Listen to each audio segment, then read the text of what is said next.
It's with the millions. It's that world heavyweight flow. Championship belt wrapped around my waist, yo. I got that Ric Flair figure flow. Slam you on the pavement, that's why they call me Street Pro. Create heat on beat flow. Like Jordan after the second time he three-peated. Folks, get ready, set, let's go. Fight toe to toe, release the flow created by this micro. Lights, camera, get low. Action packed, back to back. In fact, this monster will grow. Y'all better let him know. Man with the master plan, and you have no need to know. You came prepared, now get ready for the show.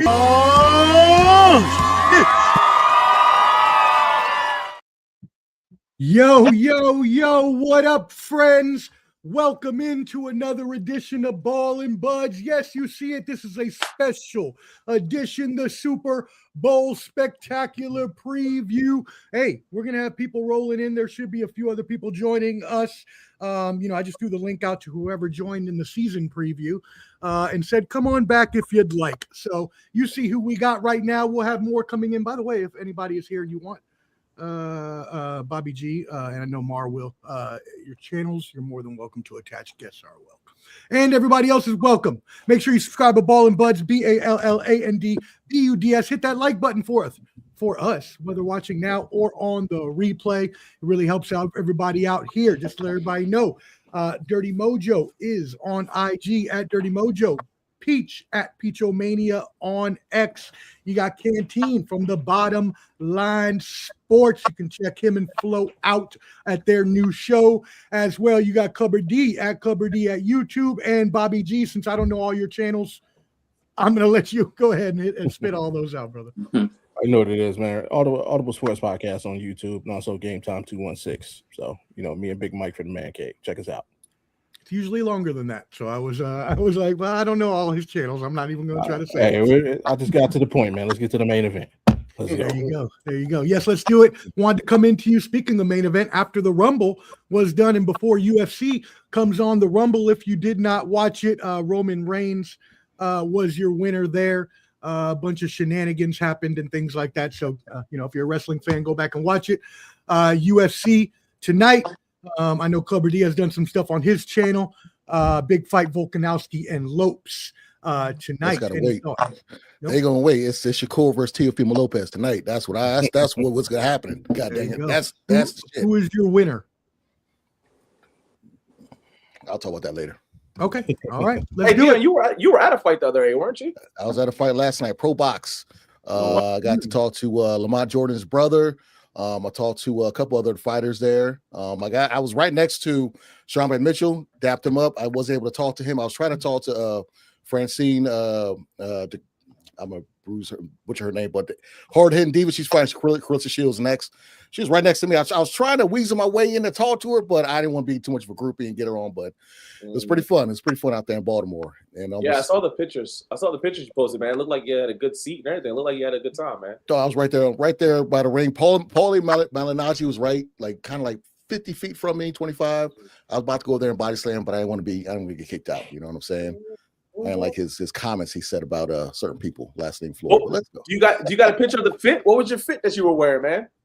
I'm not a woman. Let's take a picture of my Hey, listen, I'm just saying, yo. Hey, when you're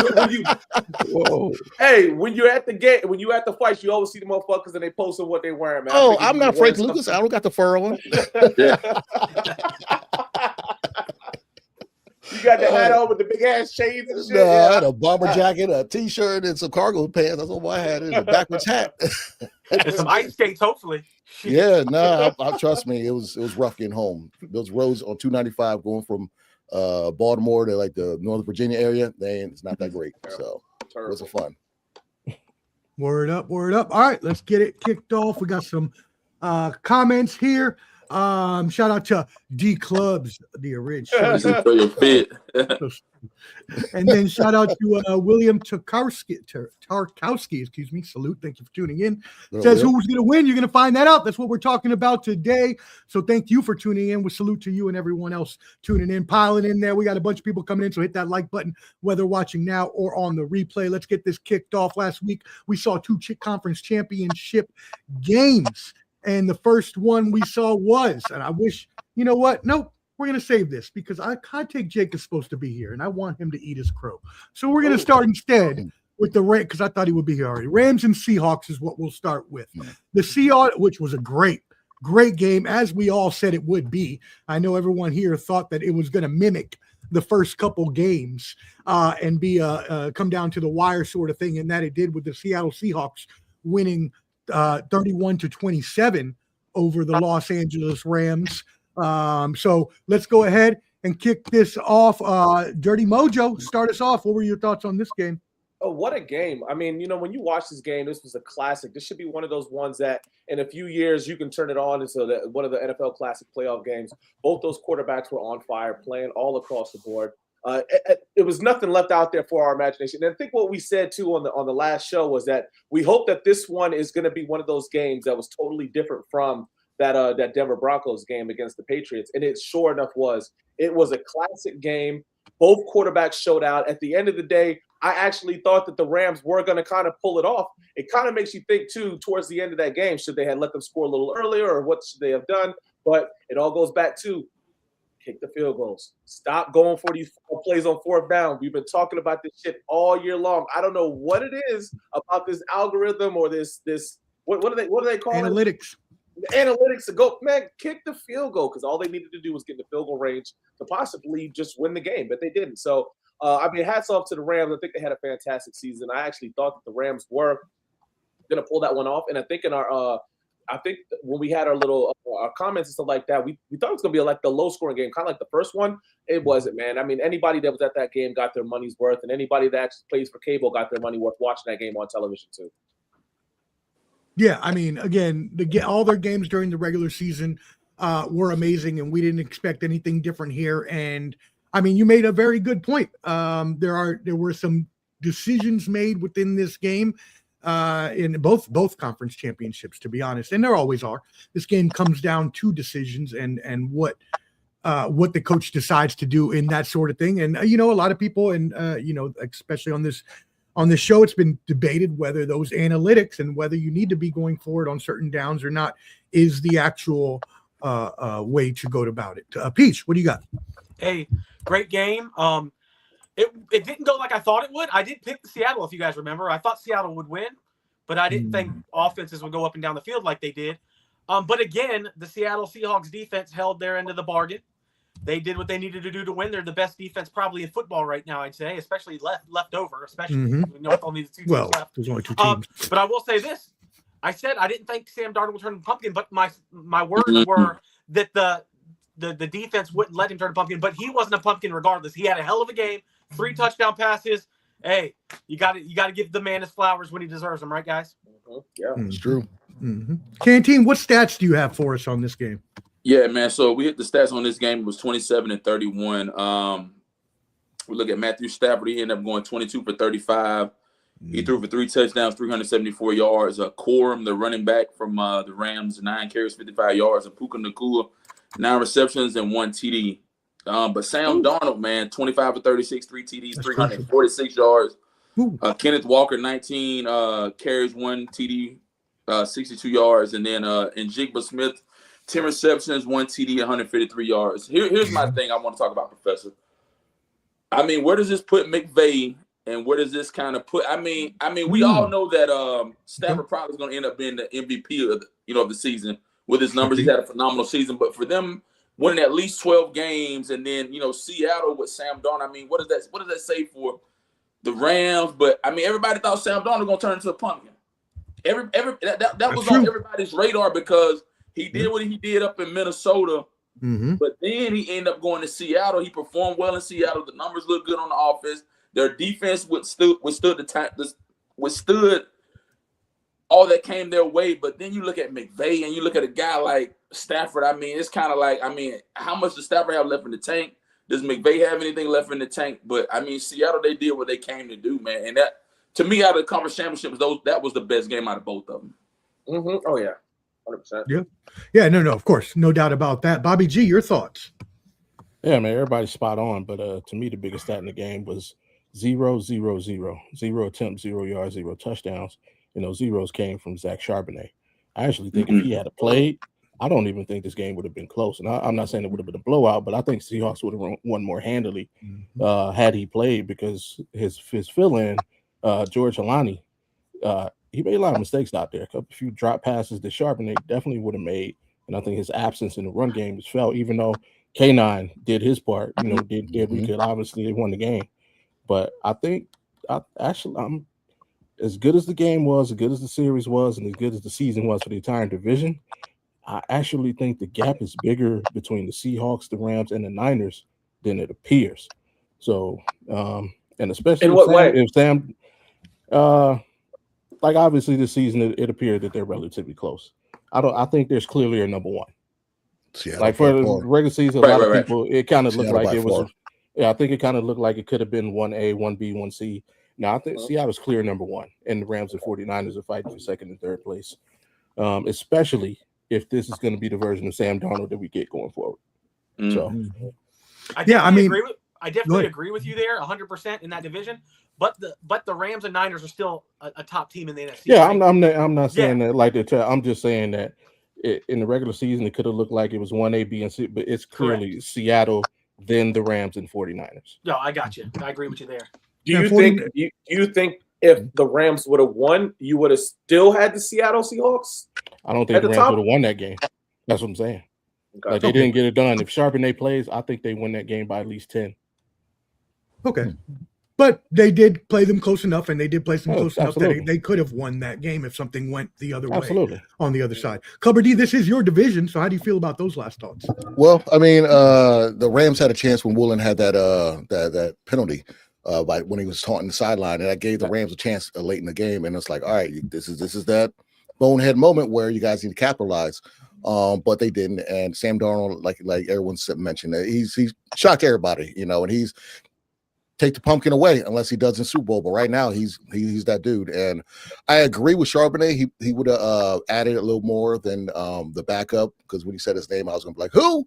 But it's and with the Niners against McDonald against Kyle, like Kyle was doing trick plays just to get 1 yard against him. We've only scored 18 points or something like that in the last it was something like, was it last 8 quarters? It's only been like 16 points, something wild like that. So he definitely has his number to where Kyle is reaching, and we could say injuries or whatnot, fine, whatever. But still, right now I got Seattle as the top dog. I got the Rams, and then I got the Niners. We want to go in that order because they're getting for our game at least, they were getting to Brock Purdy without blitzing. They're just moving Jake Brindle out, moving our center out the way, and Dominic Pooney, our guards, is out the way and getting at Brock Purdy, had to run 400 yards behind the line of scrimmage just to try to throw the ball. So, but in this game, it's weird. You look at the last game that Seattle won, and Jigba didn't get off until the third quarter or fourth quarter. He didn't do nothing in the first half, and then went off. And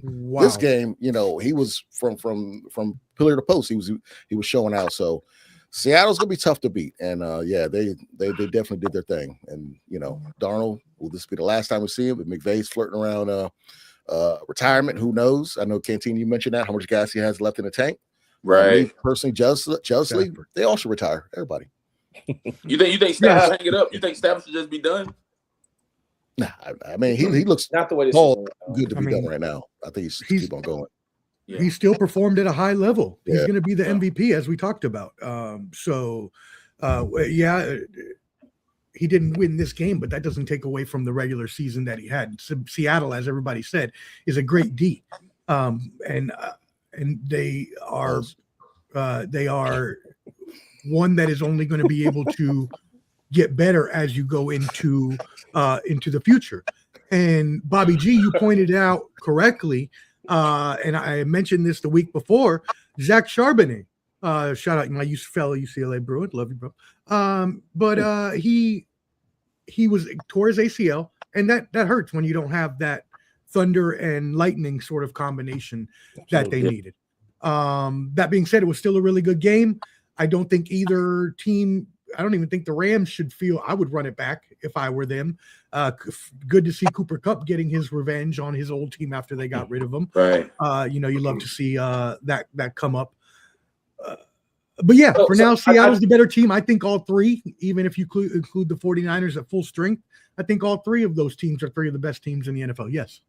So let me get you guys' opinion on everything, because and I don't want to take it away any wins that happened in the championship games, but the catch in the Denver Broncos game at the end, and then the Cooper Kupp catch were those catches, because if you look back at the Buffalo game, they basically called that an incomplete / interception when it was they're eerily similar. So what were your thoughts on? I don't want to talk about. I guess we won't talk about the Denver Patriots game, but that catch from Cooper Kupp. Would you guys look at was that exactly and say the same. it wasn't a catch? It was exactly the same play, except no interception. That's what I said that when we talked about that catch during that week. They don't know what a catch is. They need to figure it out, because if it's a catch and you're in the end zone, it's a touchdown, right? Like, oh, you already crossed the plane. You cross that plane, yeah. Yeah. And then if you don't cross the plane, it's not. Why? Because that line wraps around the world. Yeah, but it's still stupid. And we had that Megatron rule when he caught the ball. I think it was against the Raiders when he caught it and just dropped it. Right. And he said that wasn't a catch. So yeah, they had to change it. If that play happens, right, all over again, bro. It's Des Bryant all over. Yeah.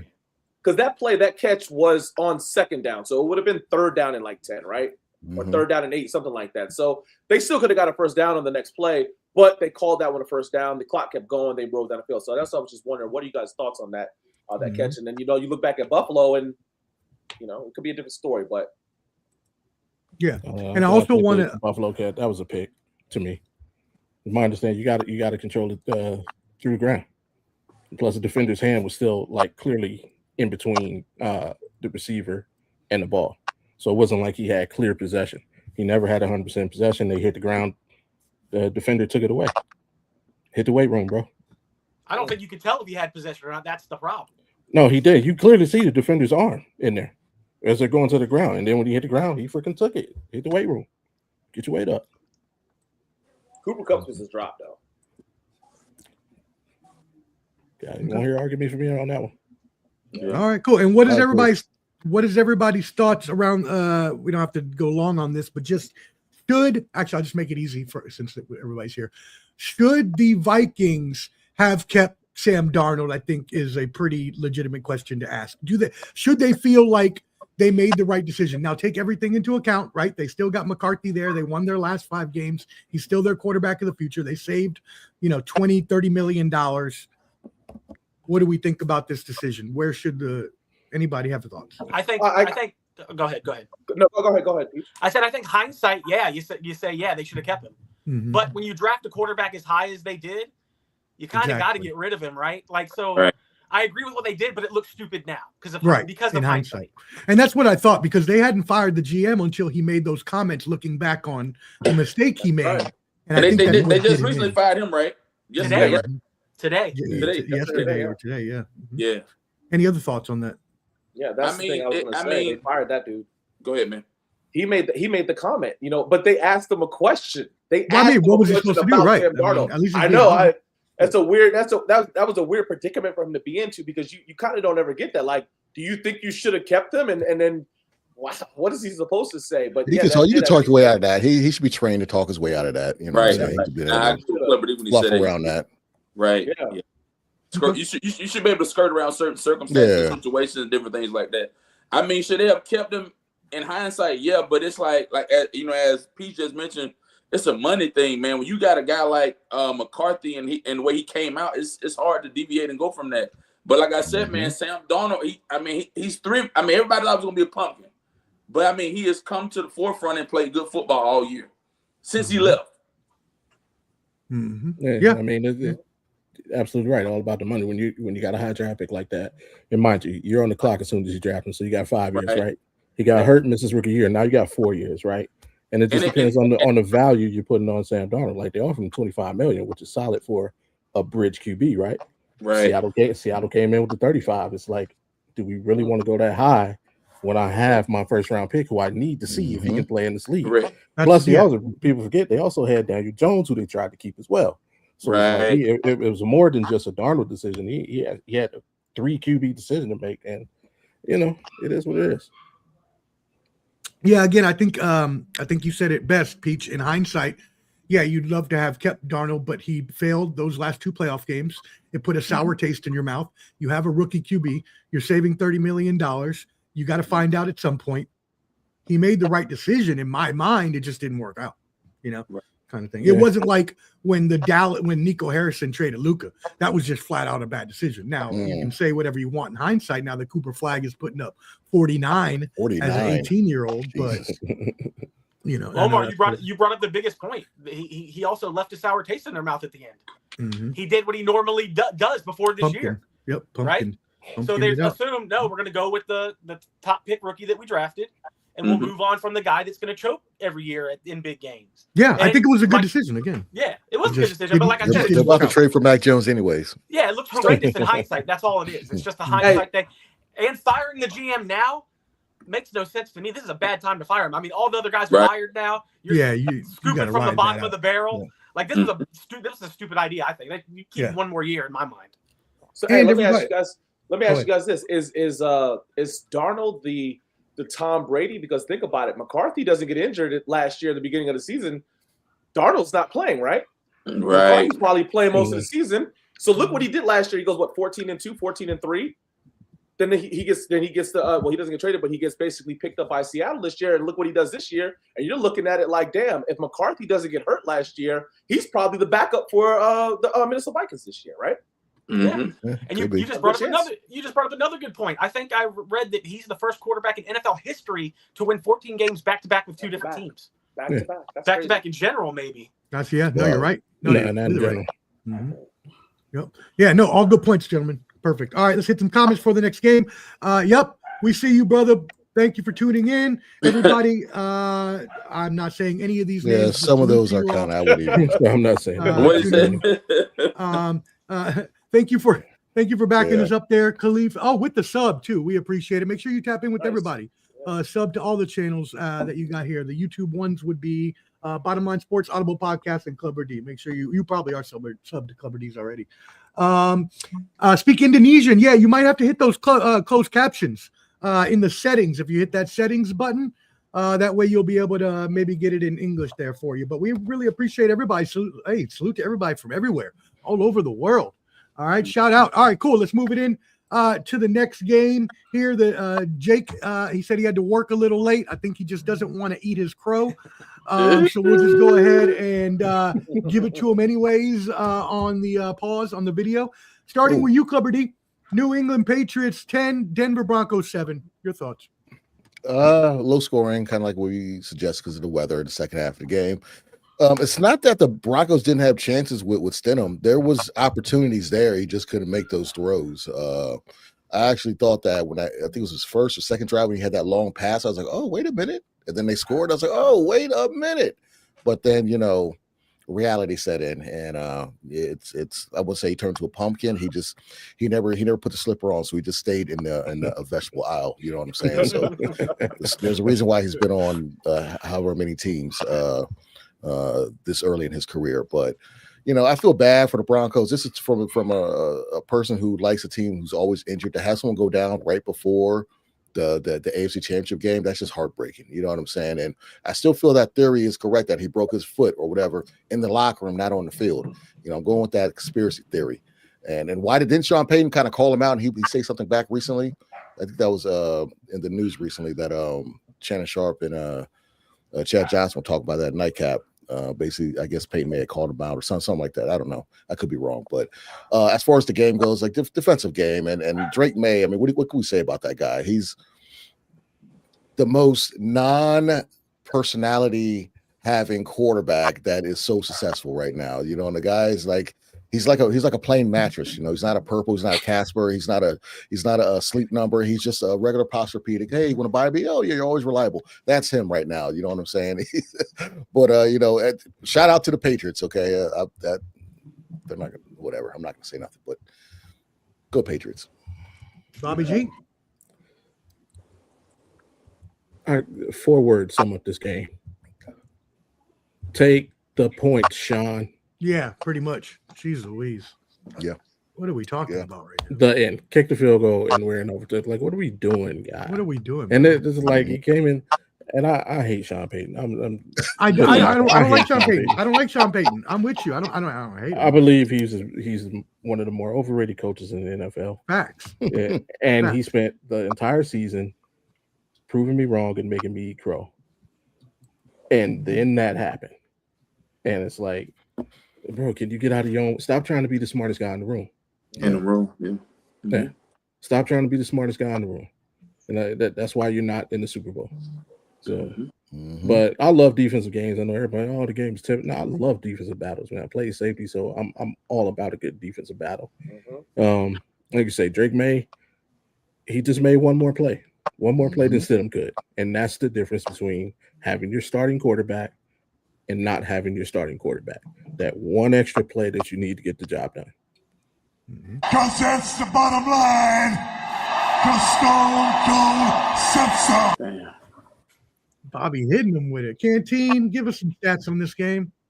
I mean, the stats were kind of bleak, guys, 10-7. But when we look at, but don't give us stats on this game. No, you want me to? I was about to hit them. There were some horrible stats. Go ahead, bro. I'm just messing with you. But Drake May, 10 for 21, 86 yards. Stevenson, the running back, 25 carries, 71 yards. Hollins, 2 receptions, 51 yards. Stidham, 17 for 31, 1 TD, 1 interception, 133 yards. Harvey, 13 carries, 37 yards, and Mims Jr. 4 receptions and 62 yards. I mean, it was a horrible game. Tolerable sound. But here's what I'll say. I mean, I'll caveat on what you guys have already said, man. Sean Payton, you got to capitalize on when you got opportunities. You got to capitalize. You can't dance around and mess around, especially with the snow and all the weather and all the different factors that went along with that game. And I mean, I know Jake. I know that's why Jake probably ain't gonna pop on. But I mean, this was their opportunity to capitalize and get to the Super Bowl and possibly do something. Yeah, I wish Jake was here to eat his crow. Unfortunately, it seems like he's gonna snake his way out of it. But yeah, what a horrible game all the way around. And yeah, the snow had to affect on it in the second half. Yeah. Obviously, with that much snow coming down, it's hard to visibility and things like that. Yeah. But still, it was a low-scoring game in the first half when it was still sunny out, Peach. Yep. Right. No doubt. And I'm going to say this. Mr. Cleo right here told Mr. Jake exactly what was going to happen, did I not? How are they going to score points with their backup quarterback? I said that the whole time, and that's what happened. That's why they lost the game. And then my man brought up the biggest point. Sean Payton not going for the points, my man. Dude, you would have been up double digits with your backup quarterback. Now, you have a hard time scoring with Knicks, guys. Thank you. And you have a backup quarterback, and you're not taking the points to get up double digits? Come on, man. That was horrible. That's it. Like you said, Drake May, he didn't make any mistakes, but he didn't have a great game either. So you had an opportunity there. If you get up double digits, the game's probably different, in my opinion, guys. No doubt about it. That was the biggest decision of the whole weekend. If they kick the field goal, go up 10, you're putting a statement on it, and now you're putting some pressure on them to have to come back and seeing if they only scored 10 points in the game, Dirty Mojo. You would think that maybe you had some momentum scoring to the field goal, you might win this game. And they did. If you look at their opening drive, and if you looked at their initial what they had their game plan, they wanted to score and they wanted to score fast and try to get that lead so that defense could hold them off for them, right? You get that touchdown on that first drive. You go down there and then you get the ball back. You go down there and you don't go for the field goal that puts you up by 10. They didn't go for the field goal, missed the field goal, and had a blocked field goal, right? Those are all the recipes of losing the game. You know what I'm saying? So when you look at it, it's like at this point, when your starting quarterback's not out there, you have to kick the field goal. And we've said this before on this page, right? On the site.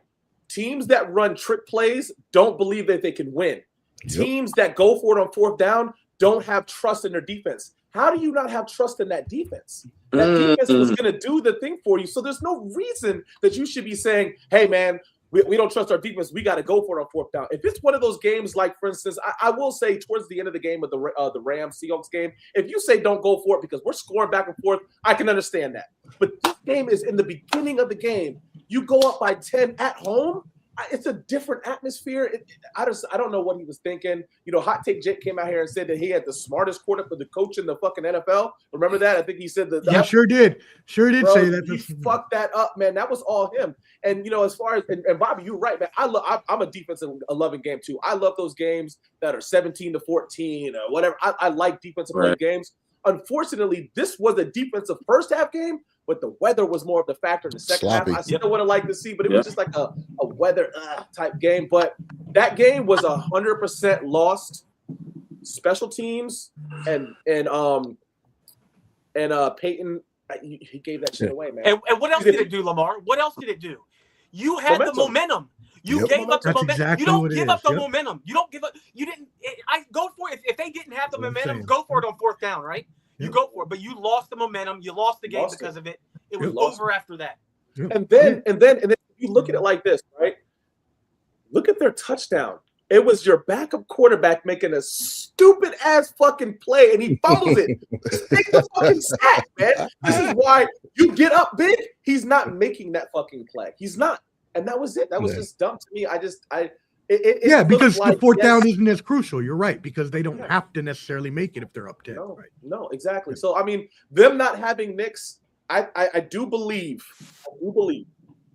Knicks there, they do win that game. Because I think Knicks would have controlled the offense. I think so. Would have controlled the offense better. He would have made better plays because if you saw Stidham or whatever his name is, he was short hopping balls. He was throwing it behind him. He was out of rhythm.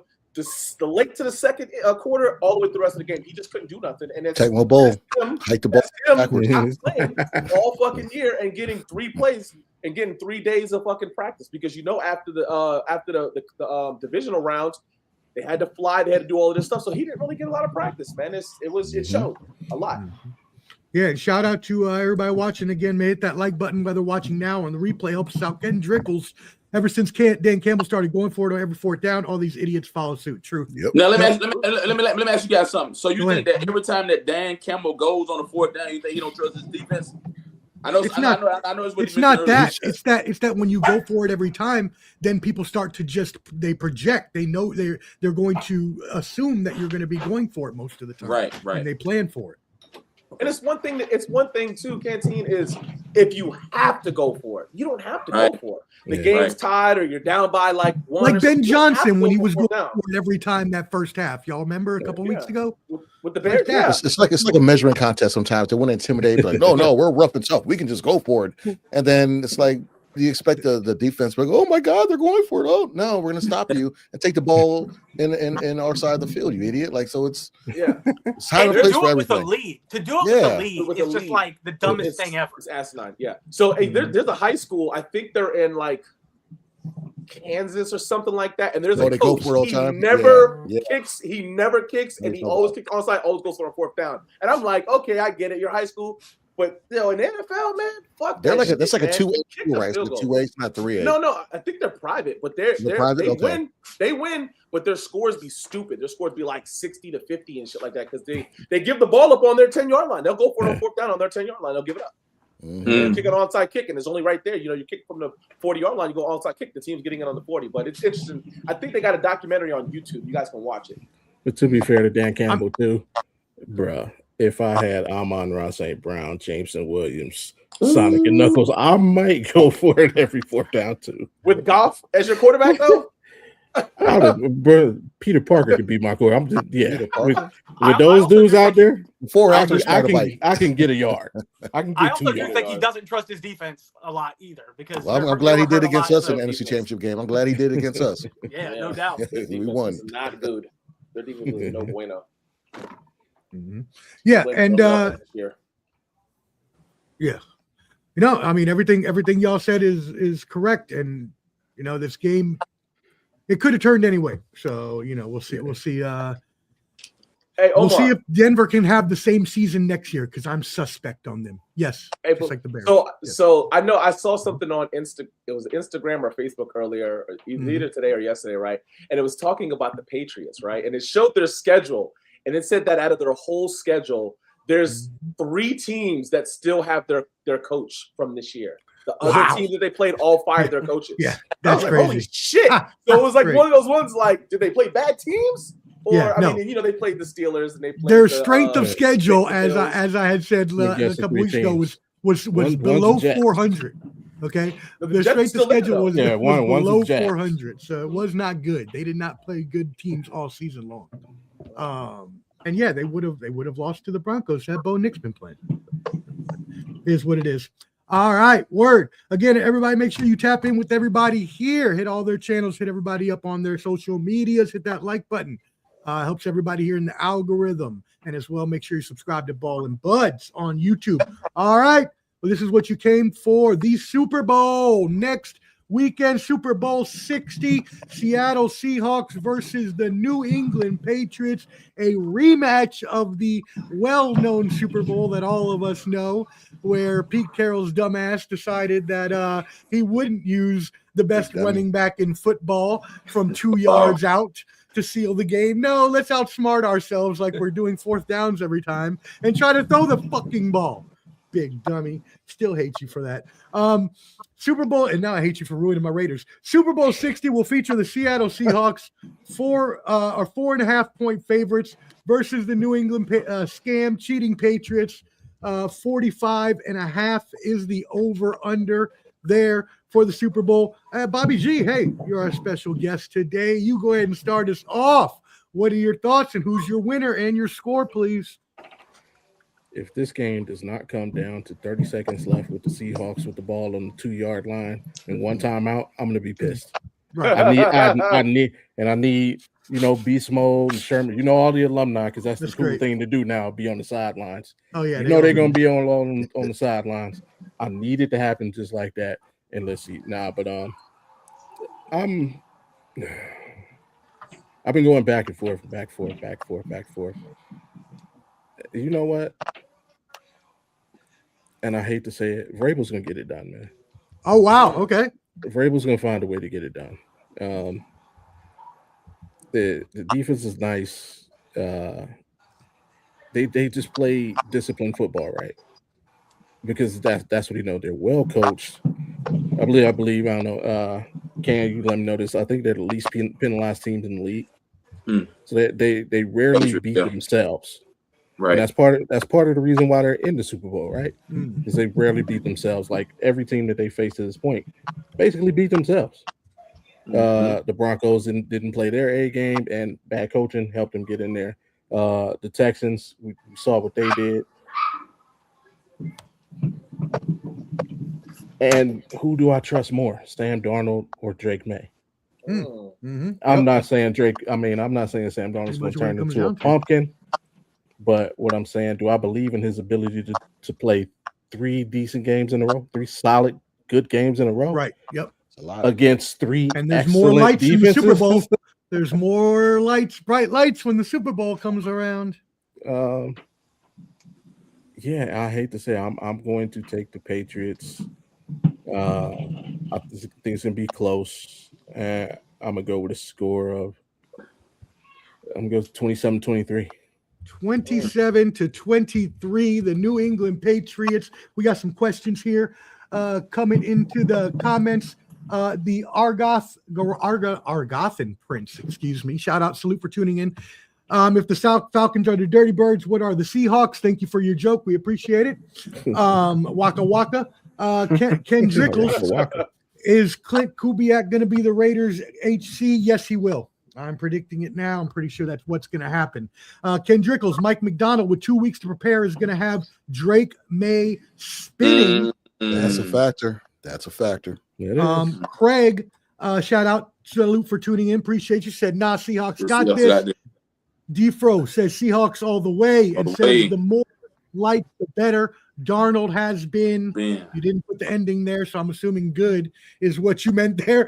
Clubber, you were just talking about that. Let's. What do you got on this with Mike McDonald? Yeah, McDonald. He's one of the top defensive coaches. You know what I'm saying? Right now, he's basically put his stamp on that Seattle defense. We had the Legion of Boom. Now we have his style of defense, and you look at his cornerbacks. What's his name? Tariq Woodley, whatever his name is, him and the rookie E-Man. Those guys are like 6'1", 6'2", very linky cornerbacks. Their front four is just phenomenal. Leonard Williams is playing next level, so is Lawrence. So I want to be honest, and Woolen, there you go, my man, Kendrick was, he put it in Woolen. I want to be honest and with who I think is going to win, and I'm not trying to sway, because I like a certain team. I'm not going to do anything like that, and I'm not going to act like I'm being, a hater in any way, but I'm gonna say that I'm going with Seattle to win the Super Bowl. Okay, I feel like with this time, and Donald is gonna show and prove that he is not a pumpkin. Okay, and I got Seattle winning the Super Bowl, and we doing scores too, or am I just saying who? Scores. Okay, I'm gonna say it'll be another low scoring game to the second half, maybe third quarter or early fourth quarter. Seattle will pull away, but I'm gonna go with 17-9. 17-9. Wow, really low scoring Super Bowl. And I'm not gonna act like a certain person. You know what I'm saying? Even though I rock with a certain team. Okay, if y'all don't know. The player haters ball. Brandon Cleveland says Seahawks by 8. Going to come down to Drake May on third down. Seahawks defense tough on that down. Patriots should blitz Darnold up the middle. I see that every game. I see someone play that. Lamar, you were pointing. It's your turn. What did you have on that? That guy's he's copying now. He's copycatted here. Yeah. Hey, listen, look, guys. Hey, I'm gonna be a nerd. I'm gonna be a professor stat nerd here, guys. And this is the 7th time that the number 1 scoring defense in the NFL has played the number 1 scoring offense in the NFL in the Super Bowl. Nice. There we go. Out of that being said, the number 1 scoring defense has a record of 5-1. The last time that happened, the Seattle Seahawks beat the dog shit out of the Denver Broncos. Woo. I got Seattle winning this one big. I got Seattle winning this one big. I don't like the way that the Patriots played against the Denver Broncos. I thought that the Denver Broncos did have a really good defense, but they were all over the place. They would have big scores against one team, and then they would shut out another team. So it was kind of weird, you know what I'm saying, with that situation. But I like the way that the Seattle Seahawks are firing on all cylinders. I think the Seattle Seahawks win this game with the big one, man. I'm gonna go 38-13. I think they're gonna beat them. Ooh, that's an ass. I think they're gonna beat the Patriots up really bad, man. So this is the 7th time that the number 1 team scoring defense is playing the number 1 scoring offense. And it'll be 6-1. Yeah, I left my score over here. I got to grab it. Yeah, someone over there barking away for some treats. Peach, go ahead. What you got? I'm gonna say exactly. You can go back to last week when I'm talking about the Denver game and put it here. Okay. How are the Patriots going to score, guys? Their offense isn't that great. I mean, I just don't see them scoring much. I see Seattle. I'm with Lamar. I see Seattle just beating the dog shit out of them, and I'm going to go 33-10. And won't even pinch the bit. I think we're going to find out that the Patriots' luck ends today, or next week. The Patriots' luck ends. The week schedule, the week playoff run. It's over next week. They're playing a top team, probably the best team in the NFC for sure. And it's going to be an ass whipping casserole. Why I got to be in San Fran? Why I got to be in Santa Clara? They're going to be getting their ring sizes at halftime, guys. They'll be getting their ring sizes done at halftime. Wow. It's got to be here. Hey, Canteen, we don't need no stats because the game hasn't been played yet. I'm not going to even hit no stats. Here's what you got for us. What's your score? I like the Seattle, but I think it's going to be a bit closer. I'm going 34-27. Seattle wins by 7 points. They're gonna edge them out by 7. I ain't saying it's gonna be a blowout, but Seattle in the close one, man. I'll tell you what. If you want it to be close, Drake May better throw for over 100 yards. Because if he plays like he did last week, there ain't no chance in hell. And you know what? You know what's not going to happen, right? You know nobody's going to run for over 100 yards because Seattle's 26 games in a row. They haven't allowed a 100-yard rusher. Not happening. He better throw the ball all over the place, man, because he's not going to run the ball. They're not going to run the ball anymore. Hey, Travion Henderson, that Virginia product, he's getting at least 98 yards. Ooh, 98? Yeah. Salute to Trave in the comments here. Appreciate you. Yeah, everybody's getting. Hey, don't stay unbiased on us though. Give us your pick. Let us know who you want there. It's not. I don't think it's going to be a blowout either, Canteen. I think it's going to be closer than that. I do believe that Seattle is the better team overall. I think that they have both. I definitely know their defense is, in my eyes, is the better defense. The offenses, I think the Patriots probably just a slight bit better than Seahawks, but we also talked about Charbonnet earlier, which really hurts the Seahawks there.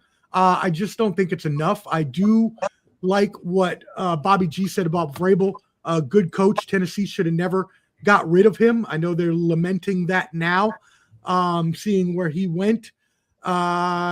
with the team. But yeah, I don't think that Seattle is going to lose this game. I think they get their revenge. I forget what was the score of the last game. Does anybody remember off the top of their heads? What was the score of the Super Bowl where last Super Bowl? 2015? Yeah. Does anybody remember the score off the top of their head? Don't worry if you don't. I don't expect anybody to. Anyways, okay. I think it's going to be something similar to that. It's a 45.5 over under. So I'm going to go with. Let's go with the. I'm going with the Seahawks. 27-21. Seattle Seahawks over the New England Patriots. So similar to Canteen, probably 6-7 points, a little bit lower scoring, but still close enough that it'll be a game towards the end. Seahawks get their revenge, and get that title back that they lost from Marshawn Lynch. Plus, I hate the scam cheating Patriots, so I don't want to see them win anything. So I was never going to pick anything else other than Seattle. Shout out to everybody still here in the comment. Yeah, y'all are blowing up the comments. Really appreciate it. Let's see. Seattle got a Boeing. I got a point question for everybody. After the real season ends, the Patriots to stick it to Belichick. Especially at 27-17 Hawks. That's a good score. 27-17. That's pretty decent. We'll get right to you, Bobby G. Give me 1 second. Let me get these. No doubt. Drake May is he banged up? I haven't heard anything about that. Does anybody know anything about that? I mean, I just saw he was questionable on ESPN and he's questionable for the game. I don't know what his injury is, but it's right shoulder, throwing right shoulder. Oh shit, man. He got 2 weeks. He got 2 weeks. He'll be all right. Yeah. When was that? When did that come out? That report? Yesterday. I saw it yesterday. He's gonna hop in the back to tank. He'll be all right. It's probably just one of those things that they got to do. Yeah. But I don't think it's gonna be that bad. 34-13. I don't think it's gonna be that. He still bad. practiced yesterday, though, guy. He practiced yesterday. It wasn't full participant, but he practiced. He'll be fine. Okay. All right. Go ahead, Bobby G. You got something you wanted to say? Yeah. Somebody in the chat had mentioned Mike McDonald being 2 weeks to prepare. Yeah. My question there is preparing for what? He's never been there. He doesn't know what he's preparing for. On the other hand, on my sideline, I got 9 Super Bowl rings between my offensive coordinator and head coach. That's a good point. They know that team's gonna be ready to go. That's my comment. My question for everybody is: let's say Seattle gets the job done, that gives Sam Darnold a Super Bowl ring. Does that make the 2018 QB class better than 2004? I think it's 2004. You got 4 Super Bowl rings. You don't have MVPs. You got a bunch of all pros. But in 18, you would have 3 MVPs and now a Super Bowl champion. Yeah. That's crazy with the other two guys. Crazy. Who are the other quarterbacks in that 18? 18, you got Lamar, Josh Allen, Baker Mayfield, Darnold. Yeah. Damn. Okay. That was the same draft. Josh Rosen.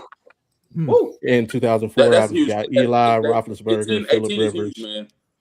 18. I know you threw that shot at Josh Rosen, but don't besmirch the great name of Joshua Rosen. He was talking shit when he came in. He was talking. Who was in 04 again? It was Ben. 04, you got Big Ben, Phillip Rivers, Eli. So you got 4 Super Bowls. Roethlisberger got 2. Eli got you 2. And JP. Losman was first round, 22nd. Yeah. Let me You say got this. no MVPs. I'll flip it on you too, because you said the Patriots are going to win. What if Drake May wins the Super Bowl? That 2024 class already has like 6 playoff wins and a Super Bowl. So you add that 2024 class in there. I would probably go the 04 because even though there's no MVPs, those guys are probably first round ballot Hall of Famers, right? Would you say that? Big facts. Big Ben. Big Ben, Roethlisberger, Phillip Rivers, maybe not. all 3 Eli of them. Manning. Don't forget Eli. He has 2 Super Bowls. JP Losman. So with Matt this class, Charles it all was in that depends on class how. too, just 3rd round.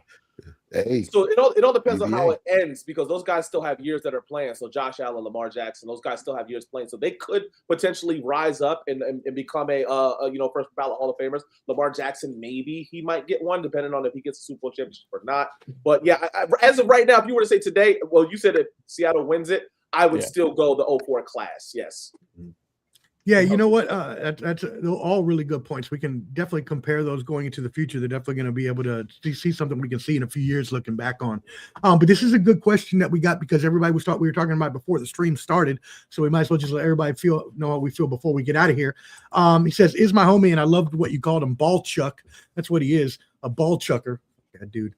Anyways, is he getting snubbed out of the hall or not?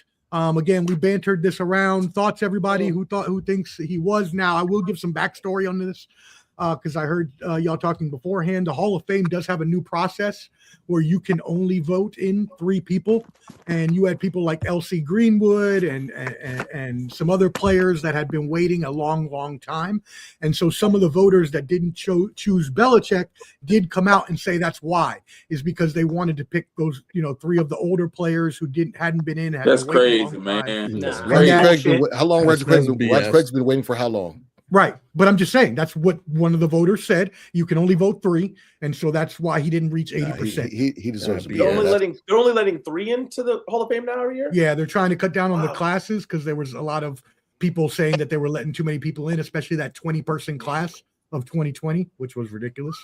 Bill Polian got his get back. That's what happened.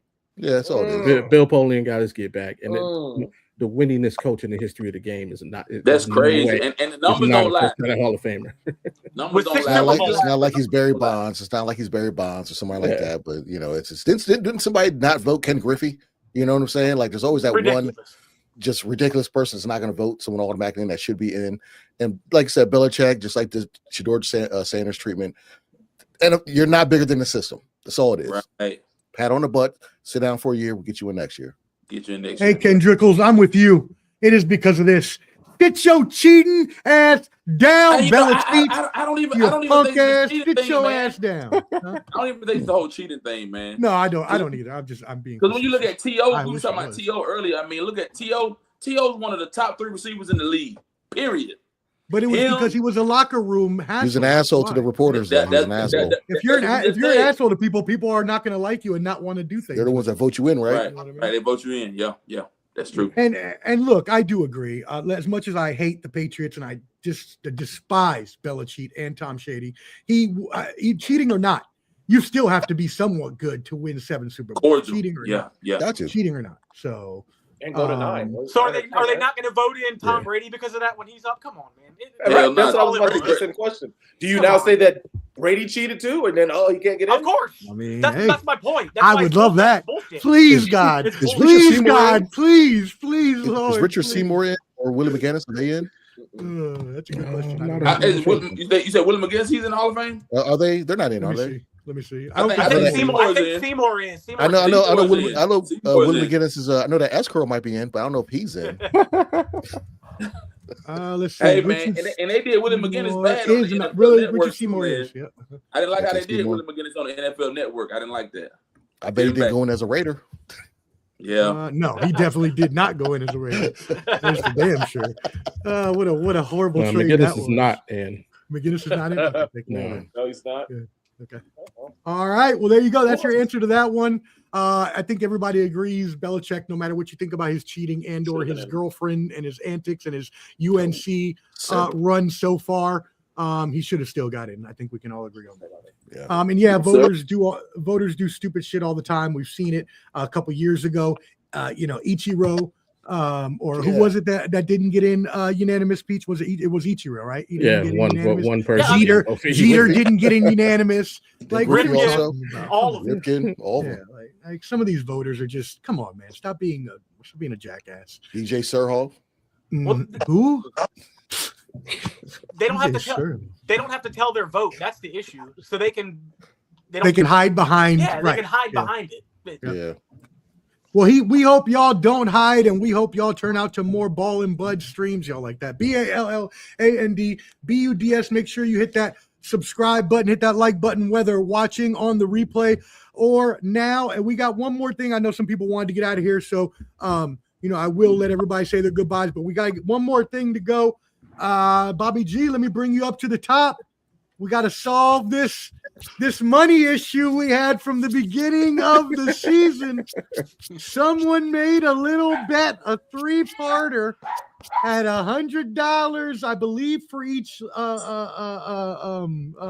each leg of the parlay, which means that someone owns someone $100. Dirty Mojo, you would be the loser in this situation. Would you like to defend your bets?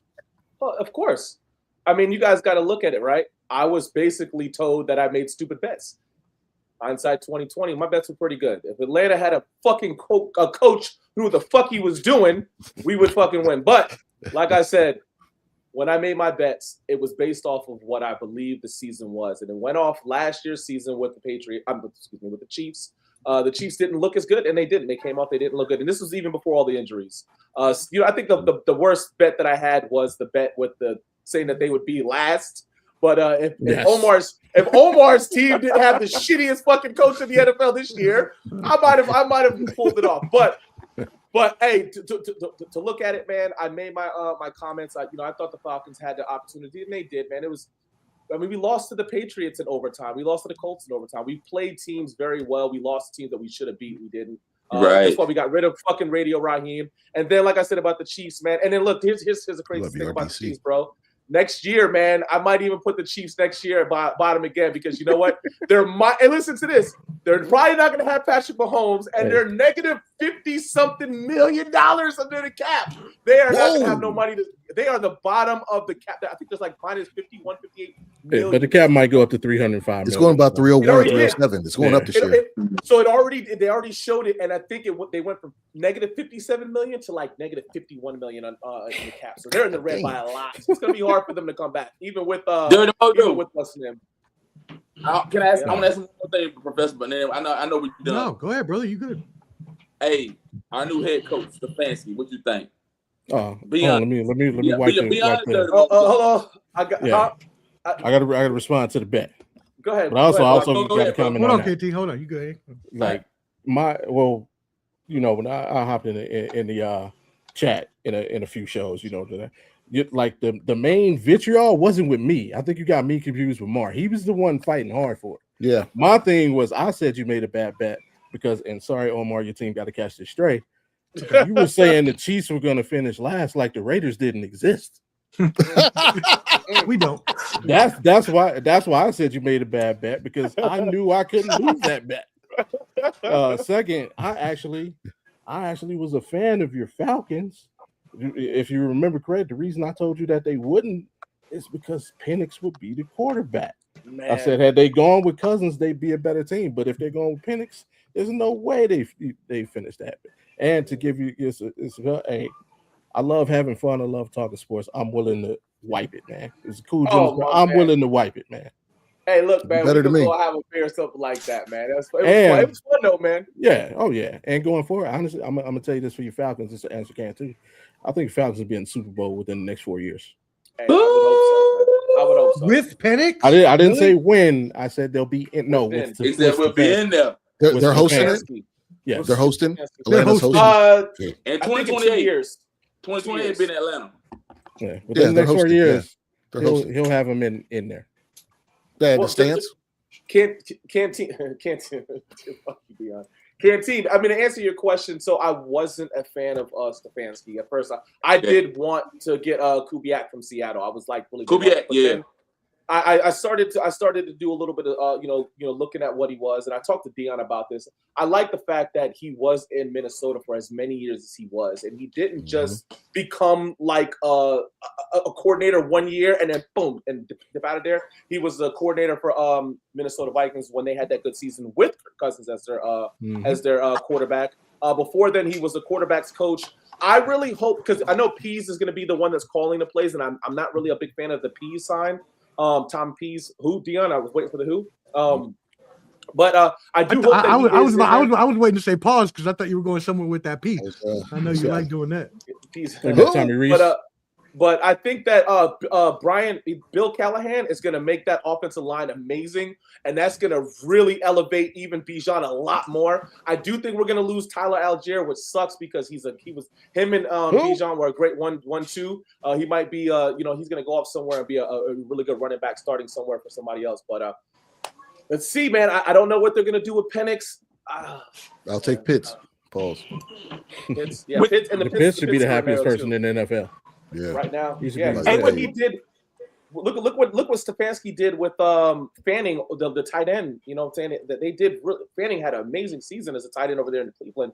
So he can do the same thing with Pitts. Njoku. And Njoku too. Yeah. I actually like this Stefanski hire for you guys because look what he did in Cleveland. And man, Cleveland is such a bad organization from top to bottom. Mm-hmm. And what he was able to do there, I think in a good organization like Atlanta, he'll raise them. Also, losing Algier will be big. He won't have a 1,000-yard season for another team, but he'll have 998.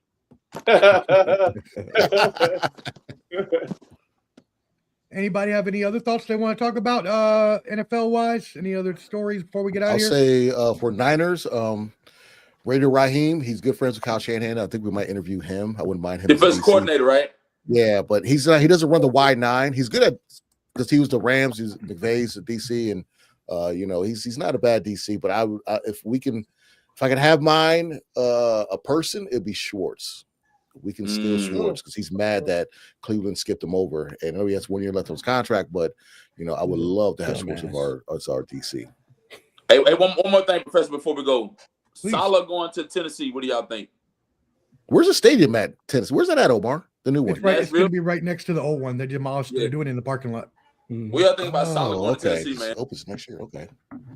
Yeah, it won't be this year. It'll be next year opening. I think that Saleh is a good pickup for them. They needed a defensive coordinator. Seeing how their defense sucks pretty much, but they've got some good young players on the defense that they can build up. Simmons at least. I think Robert Saleh would have been a good head coach anywhere as well. So I think that's a good pickup for them. I'm worried about who's going to be the OC for Ward. That's my main thing. I thought it was going to be McDaniel, but McDaniel, I think the bigger story for me personally is McDaniel going to the Chargers to help out Chargers OC. Harbaugh, because Greg Roman's trash. Right. I hate Greg Roman. He's awful. And so I think I want to see how Herbert's going to be with McDaniel. Yeah. Any other thoughts? Anybody have any other? Who's the Redskins DC? Peach? Come on, Mr. Post everything. Who's the Redskins DC? Let's hear it. We got the passing coordinator from the Vikings. Who? Who exactly? But I'm not the mad. passing coordinator. The passing coordinator for your defense. No, but where did they do that at? I like the system. Where do they do that at? He's coming from, though. I like the system he's coming from, though. I'm hoping for the best for both coordinators. They're both young as hell. They're like 10 years younger than my ass, both of them. So we'll see. It's I don't know. Zach Orr for the Ravens. He was a young cat. Exactly. So we'll see. Like they've never done it before, so I don't have any comments yet. Neither of them have done it yet. So we shall see. Pause. What are y'all talking about in the comments? I know. Yeah. No. I'm not even looking at it anymore. We need to get out of here. Everybody enjoy tonight. Enjoy the Super Bowl. One thing. I didn't know we was gonna do this, but got to give a shout out. Rest in peace to Catherine O'Hara for us older guys. You know what I'm saying? Home Alone mom, she passed away, and also Lou Holtz passed away today too, right? Did he really? Oh, I missed that. Lou Holtz supposed to pass away today. So rest in peace to those two icons, man. Right there. Omar's fellow Lisp man. Damn. Yeah. Hey, also rest in peace to man. I forgot his name, but who played Lamont Sanford from Sanford and Son. Yeah, he did. Those lately, love to one of our favorite shows of all time. Rest in peace to him. Omar, you asked me earlier. I have Shakur Stevenson win a split decision going against Teofimo Lopez. I also got Volkanovski losing second round to Diego Lopez. Wow. Wowzers. All right. Well, there you go. Shout out to my youngin, man. Had his basketball game day, 6 points, 9 rebounds, 2 blocks. Hey, shout out to your son with the line. 6 points, 9 rebounds, 2 blocks. How tall is he? So is he tall? He's much taller than all the rest of the kids, or what are we talking? Yeah, he's 10 years old. He's 5'1". Okay. Damn. Well, salute to him. Good luck to him in the future. We'll hope to hear more updates. We were in Vegas. I didn't know you at the time, Bob. I wish we knew because we were we were all there for our draft in August. I wish I knew. Man, you'll find a reason to come back. That's a great thing about living in Vegas. Everybody finds a reason to come visit. So. I will come back ASAP. I ain't gonna front. We'll be there. We'll definitely go back. Yeah. All right, cool. Well, hey, we really appreciate everybody tuning in today. Hit that like button, whether watching now or on the replay. You do help out everybody in the algorithm.